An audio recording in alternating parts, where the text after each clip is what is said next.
Hey Roamies, I'm Holly B, here to share a wild experience in Indiana. I live in Indianapolis, and when we're not checking off national parks, my husband and I do a lot of hiking in the Hoosier State. And one of our favorite places to go is Turkey Run State Park, which is 75 miles west of Indy. This is a great park for the solo hiker, families with kids, couples, and it is dog friendly. But Trail 3, the one that I'm going to zoom in on, has ladders, which you may want to avoid if you have big dogs or small kiddos, or if you have challenges with ladders and stairs.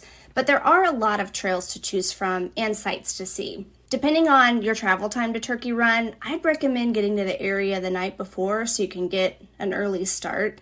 It's my favorite Indiana State Park, and a lot of other people's too.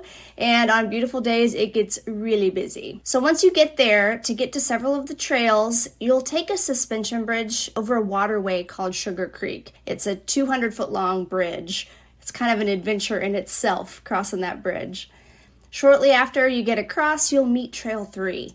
And it's 1.7 miles of really funky terrain between its canyon walls. You will hike through a creek, so bring your boots with good traction and know that your feet might get a little bit wet. If you're into geology, this is a great place to check out too, because there's exposed bedrock and you see the effects of water, glaciers, and freezing and thawing.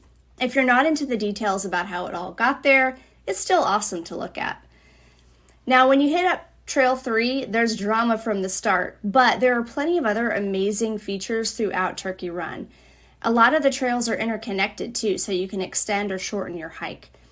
So like when you're hiking Trail 3, you can tack on Trails 9 and 5 to see more highlights. Trail 6, which is behind the park's lodge, that's a quick add-on I like to do that's beautiful and less crowded. If you'd like to extend your stay in the area, I recommend going to Shade State Park. It's just 15 minutes away, and it includes amazing trails that go through ravines and streams and also has ladders, which makes it fun. Now, this park doesn't see huge crowds like Turkey Run, so it has a relaxing but still adventurous vibe. The Shades area also includes the Pine Hills Nature Preserve. I highly recommend a visit so you can experience its unique features like old growth, trees, and cool geology like Devil's Backbone, which is a little devilish to get to. So when should you visit? Well, the park is open and gorgeous year-round. Fall is, in my opinion, the best time of year in Indiana, but it's also when our parks get the busiest.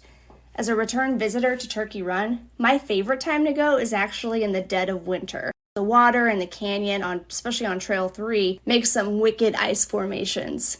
If you do this, be sure to dress warm and bring traction cleats to wrap around your boots.